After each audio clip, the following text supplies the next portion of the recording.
Hello friends, आज की ताज़ा खबरों में आप सभी का स्वागत है। झारखंड की तमाम छोटी बड़ी खबर इस वीडियो में देखने को मिलेगी। सबसे पहले बड़ी खबर, खाली पदों को भरने का सीएम ने दिए निर्देश। एक बड़ी खबर की मुख्यमंत्री हेमंत सोरेन ने कहा है कि सभी विभाग आपस में समन्वय बनाकर नियुक्ति कार्य में तेजी लाए। उन्होंने नियुक्ति कार्य में तेजी लाने का निर्देश अधिकारियों को दिए हैं। उन्होंने गुरुवार को कार्मिक विभाग के अधिकारियों के साथ बैठक कर रहे थे। अधिकारियों को सीएम ने आदेश दिया है कि 31 अक्टूबर तक नियुक्ति व सेवा शर्त नियमावली में जो विसंगति है उसे दूर कर ले। उन्होंने कहा कि झारखंड जेपीएससी और झारखंड कर्मचारी चयन आयोग आपस में बेहतर समन्वय स्थापित कर नियुक्ति कार्य में तेजी लाए और किसी भी विभाग की ओर से भर्तियों को लंबित न रहने दिया जाए। वहीं मुख्यमंत्री ने कहा कि किसी भी विभाग की ओर से भर्तियों को लंबित न रहने दिया जाए और राज्य सरकार की मंशा है कि जल्द से ज्यादा युवाओं को रोजगार मिले और नियुक्ति प्रक्रिया किसी भी स्तर पर लंबित नहीं रहे। इसे उम्मीद की जा रही है कि झारखंड के सभी विभागों में रिक्त पदों को जल्द भरने को लेकर के विज्ञापन निकाला जा सकता है, चाहे वे शिक्षकों की बहाली हो या फिर झारखंड पुलिस की बहाली हो या अन्य पदों पर बहाली को लेकर जल्द ही बहाली प्रक्रिया शुरू होने की संभावना है। इसी के साथ ही अगली बड़ी खबर, अब शुरू हो सकेगा 9वीं से लेकर 12वीं के छात्रों का रजिस्ट्रेशन। एक बड़ी खबर की जैक की ओर से आयोजित होने वाली 9वीं 10वीं 11वीं और 12वीं बोर्ड की परीक्षा में शामिल होने वाले विद्यार्थियों के लिए अच्छी खबर आ रही है।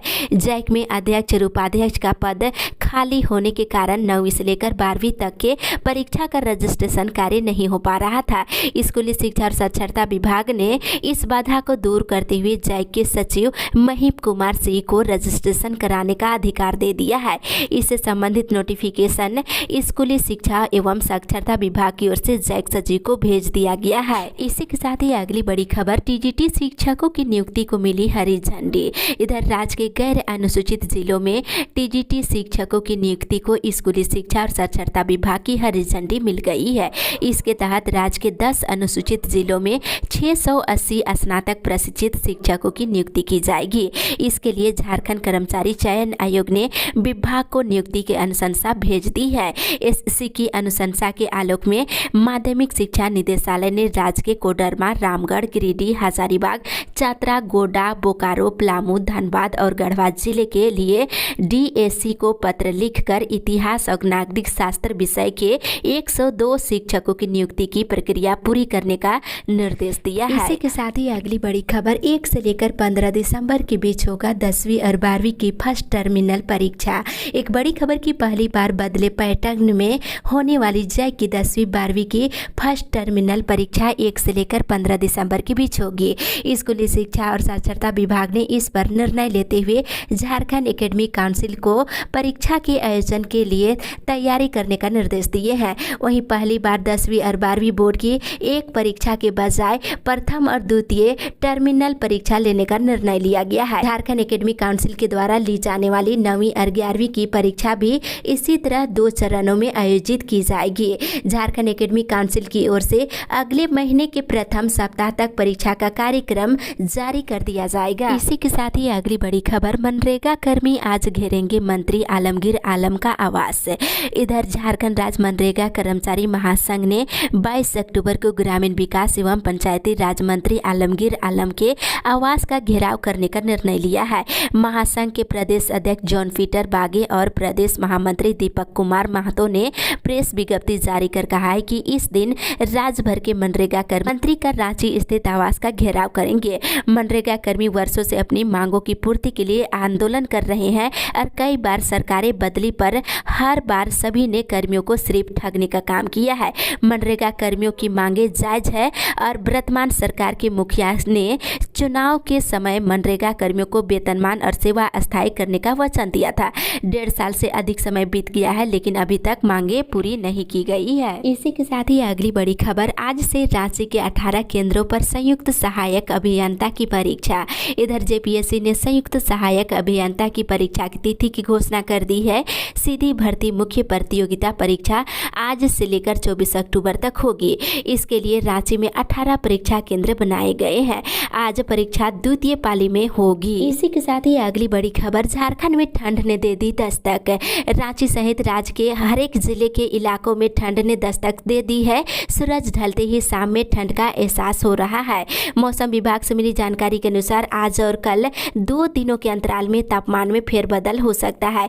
दिन के समय 1 से 2 डिग्री सेल्सियस तापमान में बढ़ोतरी होगी, लेकिन रात के समय में 2 से 3 डिग्री सेल्सियस तापमान नीचे गिर सकता है। इसके साथ ही ठंड का एहसास पहले से ज़्यादा महसूस होने लगेगा और 25 अक्टूबर तक रांची सहित आसपास के इलाकों में मौसम शुष्क और आसमान साफ रहने की संभावना है। इसी के साथ ही अगली बड़ी खबर, रांची स्मार्ट सिटी में मंत्रियों के लिए बनेंगे बंगले।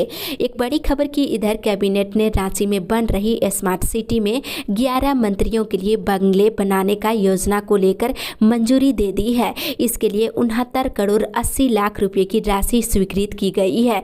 स्मार्ट सिटी में 10 एकड़ जमीन में बंगलों का निर्माण कराया जाएगा। मुख्यमंत्री हेमंत सोरेन की अध्यक्षता में गुरुवार को हुई कैबिनेट की बैठक में कुल 17 प्रस्तावों को मंजूरी दी गई है। इसके साथ ही कैबिनेट ने उग्रवादियों के प्रत्यार्पण और पुनर्वास नीति में आंशिक संशोधन की स्वीकृति भी दे दी है। इसके तहत झारखंड में आत्मसमर्पण करने वाले उग्रवादियों को अब खुले जेल में भी रखा जाएगा। साथ ही इधर दिव्यांगों के लिए हाफ होम होंगे संचालित। कैबिनेट ने राज्य में दिव्यांगों के लिए हाफ होम संचालित करने की अनुमति दे दी है। इसके तहत जमशेदपुर, रांची और धनबाद में 30-30 दिव्यांग बच्चों के लिए हाफ वे होम संचालित करने का फैसला लिया गया है। वहीं बता दें, खाना पट्टा स्थगित करने का फैसला। पश्चिमी सिंहभूम जिला के अंतर्गत अवस्थित लव एस खनन पट्टा क्षेत्रों का राज्य सरकार के उपक्रमों हेतु आरक्षण से संबंधित लिए गए निर्णय को स्थगित करने की कैबिनेट ने स्वीकृति दे दी है। इसी के साथ ही अगली बड़ी खबर, राज्य के अनट्रेंड पारा शिक्षकों को 2 साल का मिलेगा बकाया मानदेय। राहत भरी खबर की राज्य के करीब 3000 से अधिक अनट्रेंड पारा शिक्षकों को पिछले 2 साल के बकाये मानदेय का भुगतान किया जाएगा। इसके लिए सभी जिलों से इन पारा शिक्षकों की एब्सेंटी मांगी गई है। इसमें 1850 वैसे शिक्षक है जो प्रशिक्षित नहीं हो सके हैं, जबकि 1150 पारा शिक्षक वैसे हैं जिनके सर्टिफिकेट में NC लिख दिया गया था, लेकिन बाद में उन्हें प्रशिक्षित मान लिया गया है। इन पारा शिक्षकों का अप्रैल 2019 से मार्च 2021 तक का मानदेय का भुगतान एक साथ किया जाएगा। इसी के साथ ही अगली बड़ी खबर, प्राथमिक शिक्षा के खाली पदों पर नियुक्ति मामले में हाईकोर्ट गंभीर। इधर राज्य में बड़ी संख्या में प्राथमिक शिक्षा के खाली पद पर नियुक्ति की मांग को लेकर सैकड़ों अभ्यर्थियों की ओर से लगभग 90 याचिका पर कल सुनवाई हुई है। वर्ष 2019 में झारखंड हाईकोर्ट ने राज्य सरकार को प्राथमिक शिक्षक के खाली पदों को भरने का निर्देश दिया था। उसी के आदेश के तहत राज्य सरकार ने शिक्षकों की काउंसलिंग भी की, लेकिन शिक्षक के सभी खाली पद नहीं भरे गए। उसके बाद फिर हाईकोर्ट में याचिका दायर की गई। इस मामले को अदालत ने गंभीरता से लेते हुए इसकी विस्तृत सुनवाई के लिए 25 नवंबर की तिथि निर्धारित की है। इस बीच अदालत ने सभी पक्षों से अपना अपना पक्ष रखने को कहा है। गुरुवार को झारखंड हाईकोर्ट के न्यायाधीश डॉक्टर SN पाठक की अदालत में इस मामले पर सुनवाई हुई है। इसी के साथ ही अगली बड़ी खबर, सभी पंचायतों में खुलेगी दवा की दुकानें। इधर राज्य के सभी पंचायतों में दवा की दुकानें खोली जाएगी। गाँव के सभी लोगों को दवाइयाँ आसानी से उपलब्ध कराने के लिए ये निर्णय लिया गया है। इसको लेकर स्वास्थ्य विभाग ने संकल्प जारी किया है और सभी पंचायतों में कम से कम एक औषधि विक्रय संस्थान की स्थापना की जानी है। 5000 से अधिक आबादी वाले पंचायत में 2 दुकानें खोले जा सकती है। राज्य के दूर दराज गाँव में वैसी दवा जिसके लिए फार्मासिस्ट की उपस्थिति जरूरी नहीं है, उसके लिए प्रपत्र 20A और प्रपत्र 21A में ड्रग्स लाइसेंस दिया जाएगा। जीवन रक्षक दवाइयों की उपलब्धता सुनिश्चित करने के लिए आसपास के 2 से 3 पंचायतों में एक विक्रय प्रतिष्ठान खोले जाएंगे। इसी के साथ ही अगली बड़ी खबर, एक किसान से अधिकतम 200 क्विंटल धान खरीदेगी सरकार। किसानों के लिए राहत भरी खबर की राज्य में धान अधिप्राप्ति के लिए पुरानी दरों के आधार पर 8 लाख MT धान अधिप्राप्ति का लक्ष्य निर्धारित किया गया है। इसके लिए राज्य सरकार ने किसानों से अधिप्राप्ति की अधिकतम सीमा भी निर्धारित कर दी है। अब कोई भी किसान राज्य में 200 क्विंटल से अधिक धान सरकारी एजेंसियों को बेच नहीं सकेगा। धान अधिप्राप्ति के लिए आवेदन 15 नवंबर से लेकर 15 जनवरी 2022 तक किसान आवेदन कर सकते हैं। इसके लिए पिछली बार की तरह 2050 रुपये से लेकर 2070 रुपये प्रति क्विंटल की दर निर्धारित की गई है। कल हुई कैबिनेट की बैठक में इसको लेकर स्वीकृति दे दी गई है। इसी के साथ ही अगली बड़ी खबर, झारखंड में 71,000 शिक्षकों की बहाली जल्द है। एक बड़ी राहत की खबर की शिक्षा मंत्री जगन्नाथ महतो ने कहा है कि 71 70,000 शिक्षकों की बहाली के लिए उन्होंने फाइल पर साइन कर दी है। जल्द ही 26,000 शिक्षकों की बहाली होगी। इस बहाली में भाग लेने को लेकर झारखंड के शिक्षित युवा तैयारी में जुट जाए। ये बात उन्होंने गुरुवार को बेरमो अनुमंडल के चंद्रपुरा प्रखंड के अंतर्गत लुपसाडी मैदान में आयोजित सभा में कही है और कहा है कि शीघ्र ही झारखंड राज्य के सभी पंचायतों में एक एक मॉडर्न विद्यालय स्थापित किए जाएंगे, जिसमें अंग्रेजी माध्यम से पढ़ाई कराई जाएगी। इसी के साथ ही अगली बड़ी खबर, मुड़मा मेला को लेकर के आज छुट्टी, फिर भी होगी परीक्षाएं। इधर रांची विश्वविद्यालय में मुड़मा मेला को लेकर शुक्रवार को अवकाश रहेगा, हालांकि परीक्षाएं चलती रहेगी। रजिस्ट्रार ने पत्र जारी करते हुए कहा है कि पूर्व की अधिसूचना में आंशिक संशोधन करते हुए शुक्रवार को अवकाश की घोषणा की जाती है। वहीं विश्वविद्यालय और महाविद्यालयों में कार्यालय और कक्षाएं नहीं होगी। परीक्षाएं निर्धारित समय सारणी के अनुसार ही चलेगी। इसके साथ ही इधर ई श्रम पोर्टल पर निबंधन को लेकर के रात में भी लगेगा कैंप। इधर असंगठित मजदूरों के ई श्रम पोर्टल पर रजिस्ट्रेशन कराने के लिए रांची जिले के सभी प्रखंडों में रात में भी कैंप लगाया जाएगा। प्रखंडों में ये कैंप शाम से शुरू होकर रात तक चलेगा। उपायुक्त रात में इन शिविरों का निरीक्षण करेंगे। गुरुवार को समग्नालय में हुई बैठक में उपायुक्त छवि रंजन ने इससे संबंधित दिशा निर्देश पदाधिकारियों को दिए हैं। इसी के साथ ही अगली बड़ी खबर, एक हफ्ते में 7 गुना तक बढ़े सब्जियों के दाम। इधर महंगी सब्जी ने लोगों का स्वाद और गृहिणियों की रसोई का बजट बिगाड़ दिया है। राजधानी रांची की बाजारों में एक हफ्ते के दौरान 7 गुना तक सब्जियों की कीमतें बढ़ गई है। आमतौर पर 10 रुपये किलो बिकने वाला टमाटर अब 70 से 80 रुपये किलो बिक रहा है। बाकी सब्जियों के दाम भी 2 गुने से ज़्यादा बढ़ गए हैं। आमतौर पर 1 किलो सब्जी खरीदने वाले लोग पाव भर सब्जी खरीद कर काम चला रहे हैं। इसके साथ ही इधर 1 नवंबर से कांग्रेस चलाएगी सदस्यता अभियान। गुरुवार को कांग्रेस कार्यकारी अध्यक्ष अबू राय चौधरी ने एक भेंट वार्ता में कहा है कि 1 नवंबर से सदस्यता अभियान चलाया जाएगा। उन्होंने कहा है कि केंद्र समिति के निर्देश पर कांग्रेस के सदस्यता अभियान में इस बार 50,000 से अधिक सदस्य बनाने की लक्ष्य है। इसकी तैयारी के लिए बैठक किया जा रहा है। इसी के साथ ही अगली बड़ी खबर, बकायेदार उपभोक्ताओं पर गिर सकती है गाज। इधर विद्युत कार्यपालक अभियंता चक्रधरपुर अमित खलको के निर्देश अनुसार 5,000 से अधिक शहरी और ग्रामीण विद्युत बकायेदारों पर गाज गिरना तय हो गया है। विद्युत आपूर्ति प्रमंडल चक्रधरपुर से मिली जानकारी के अनुसार ग्रामीण और शहरी क्षेत्र में विद्युत बकायेदार उपभोक्ताओं की सूची तैयार कर ली गई है। 5,000 से अधिक बिजली बिल बकाये होने पर आपके बिजली कनेक्शन काट दिया जाएगा। इसके साथ ही इधर बकायेदारों की कटी बिजली। रांची शहर में भी गुरुवार से राजस्व वसूली अभियान की शुरुआत की गई है। इस दौरान 10,000 से अधिक का बकाया बिजली बिल रखने वाले 548 उपभोक्ताओं के घरों की लाइट काट दी गई है। वहीं पूरे दिन भर चले इस अभियान में 75 लाख से अधिक की राशि वसूली की गई है। इसके साथ ही इधर 18 नवंबर को होगा तेनुघाट और कसमार ITI का उद्घाटन। इधर गोमिया विधायक डॉक्टर लंबोदर महतो ने बताया है कि तेनुघाट और कसमार में बनकर तैयार राजकीय औद्योगिक प्रशिक्षण संस्थान का उद्घाटन 18 नवंबर को राज्य के श्रम मंत्री सत्यानंद भोक्ता बारी बारी से करेंगे। उन्होंने बताया है कि नेपाल हाउस सचिवालय जाकर जब दोनों ITI को चालू कर शैक्षणिक सत्र प्रारंभ करने को लेकर मंत्री सत्यानंद भोक्ता से मिले तो उन्होंने 18 नवंबर को इन दोनों का उद्घाटन करने को लेकर आश्वासन दिया है। इसी के साथ ही अगली बड़ी खबर, नियमावली में देरी से बढ़ रही पारा शिक्षकों में नाराजगी। झारखंड राज्य प्रशिक्षित पारा शिक्षक संघ के प्रदेश अध्यक्ष शेख सिद्दीकी के नेतृत्व में एक प्रतिनिधिमंडल कांग्रेस पार्टी के प्रदेश कार्यकारी अध्यक्ष जलेश्वर महतो से मुलाकात किया है। सरकार के द्वारा पारा शिक्षकों की सेवा स्थायीकरण और वेतनमान के लिए प्रस्तावित नियमावली में देर होने पर नाराजगी जताई है। इस पर जलेश्वर महतो ने कहा है कि पारा शिक्षकों की सेवा शर्त नियमावली के प्रारूप और पारा शिक्षकों की मांगों को लेकर सरकार और पार्टी दोनों से ही बात की जाएगी। साथ ही इधर प्री मैट्रिक छात्रवृत्ति योजना के बारे में सूचना देने में हो रही खानापूर्ति।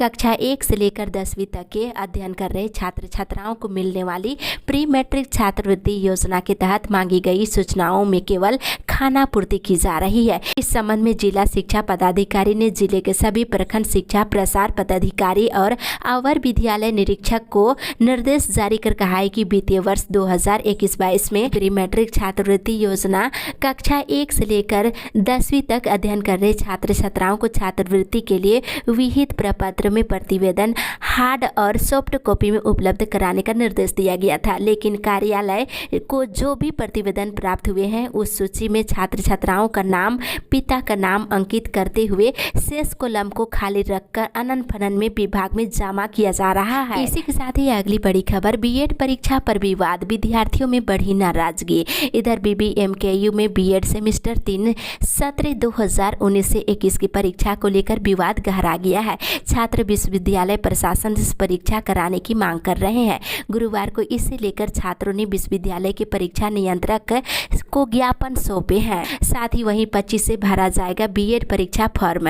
इधर बीएड सेमेस्टर 1 सत्र 2020 से 22 की परीक्षा के लिए 25 अक्टूबर से परीक्षा फॉर्म भरा जाएगा। 29 अक्टूबर तक इसकी अनुमति दी गई है। बाद में 500 रुपये विलम्ब शुल्क के साथ 30 अक्टूबर से 1 नवंबर तक फॉर्म भरा जाएगा। साथ ही इधर 1.25 लाख घरों में जल आपूर्ति के लिए फाइनल होगा टेंडर। जल जीवन मिशन के तहत रांची के 1,15,800 घरों में जल आपूर्ति के लिए टेंडर की प्रक्रिया इसी महीने पूरी हो जाएगी। वहीं 1 साल के भीतर काम को पूरा करने का लक्ष्य रखा गया है। गुरुवार को रांची उपायुक्त छवि रंजन ने इसकी समीक्षा बैठक में ये जानकारी दिए हैं। साथ ही अगली बड़ी खबर, दीपावली और छठ से पहले दिव्यांगों को पेंशन भुगतान करने की मांग है। इधर अनुमंडलीय दिव्यांग संघ ने अनुमंडल पदाधिकारी आलोक कुमार को एक आवेदन देकर दिव्यांगता प्रमाण पत्र दिलाने और पेंशन का भुगतान कराने और प्रधानमंत्री आवास उपलब्ध कराने की मांग किया गया है। बता दें, दिव्यांग प्रमाण पत्र का वितरण भी अविलंब कराने की मांग की है। वहीं दिव्यांग जनों को पेंशन का भुगतान नहीं हो रहा है। उम्मीद थी कि दशहरे त्योहार से पहले पेंशन का भुगतान हो जाएगा, लेकिन ऐसा नहीं हो सका। बता दें, इधर आंचल कार्यालय से पेंशन के संबंध में जानकारी प्राप्त करने पर बताया जा रहा है कि अभी आवंटन नहीं मिला है। आवंटन मिलते ही पेंशन का भुगतान किया जाएगा। इसके साथ ही इधर 27 अक्टूबर को पलामू आएंगे पूर्व सीएम बाबूलाल मरांडी। इधर झारखंड विधानसभा में भाजपा विधायक दल के नेता बाबूलाल मरांडी 27 अक्टूबर को पलामू आएंगे। वे इस दिन शिवाजी मैदान में पार्टी के कार्यकर्ता सम्मेलन में शिरकत करेंगे। इसी के साथ ही अगली बड़ी खबर, सरना धर्म कोड का प्रस्ताव राजभवन के पल्ले। बताते चले, इधर जनजातीय समुदाय के लिए वर्ष 2021 की जनगणना में अलग धर्म कोड के प्रस्ताव पर अब राजभवन की सहमति की प्रतीक्षा की जा रही है। जनजातीय परामर्शदात्री परिषद की बैठक में इसे मंजूर कराने के बाद प्रस्ताव को राज्यपाल की स्वीकृति के लिए भेज दिया गया है। झारखंड विधानसभा ने पिछले वर्ष 11 नवंबर को विशेष सत्र बुलाकर जनगणना में सरना आदिवासी धर्म कोड को शामिल कराने का प्रस्ताव सभी की सहमति से पारित किया था। इसके साथ ही इधर केंद्रीय कर्मियों के महंगाई भत्ते में 3% की वृद्धि। इधर सरकार ने केंद्रीय कर्मचारियों और पेंशन भोगियों को दीपावली की सौगात देते हुए महंगाई भत्ते और महंगाई राहत में 3% की वृद्धि करने का फैसला किया है। पीएम मोदी की अध्यक्षता में गुरुवार को मंत्रिमंडल की इस निर्णय से केंद्र सरकार के 47,14,000 कर्मचारियों और 68,62,000 पेंशन भोगियों को लाभ मिलने वाला है। इसके साथ ही इधर डालसा ने दिलाया लाभुकों को सरकारी योजनाओं का लाभ। जिला विधिक प्राधिकार की ओर से खलारी ब्लॉक में प्रोजेक्ट मानवता के तहत वृद्धा पेंशन, विधवा पेंशन, दिव्यांग पेंशन के बारे में आम लोगों को कल जागरूक किया है। इस दौरान बताया है कि जिन गरीब लाभुकों को सरकारी योजनाओं का लाभ नहीं मिल पा रहा है वे खलारी ब्लॉक स्थित लीगल एंड क्लिनिक में आवेदन देकर लाभ पा सकते हैं। इसके साथ ही इधर नामांकन को लेकर खुला चांसलर पोर्टल।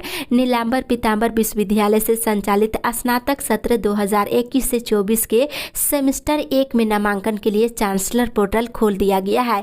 बता दें, अब वंचित रह गए विद्यार्थियों का नामांकन हो सकेगा और एनपीयू प्रशासन ने छात्र हित में बड़ा कदम उठाया है। इसके साथ ही इधर इस महीने कस्तूरबा विद्यालयों में शिक्षिकाओं की होगी नियुक्ति। बोकारो जिले के विभिन्न कस्तूरबा गांधी बालिका आवासीय विद्यालय के रिक्त पदों पर अक्टूबर महीने में शिक्षिका, रसोइया और चौकीदारों की नियुक्ति की जाएगी। विभाग की ओर से इस दिशा में कार्रवाई की जा रही है। जिले के विभिन्न कस्तूरबा गांधी बालिका आवासीय विद्यालय में शिक्षिका, रसोइया और महिला चौकीदारों के 23 पद रिक्त है। इसके लिए अभ्यर्थियों ने आवेदन दिया है और अभ्यर्थियों की शैक्षणिक योग्यता के आधार पर 27 अक्टूबर तक मेधा सूची जारी की जाएगी। इसी के साथ ही अगली बड़ी खबर, पिछड़ों अल्पसंख्यकों के लिए ऋण स्वीकृत। इधर मुख्यमंत्री रोजगार सृजन योजना के तहत अनुसूचित जाति, जनजाति, पिछड़ा और अल्पसंख्यक लाभुकों को ऋण स्वीकृत हेतु जिला स्तरीय चयन समिति की बैठक कल उपायुक्त की अध्यक्षता में हुई है।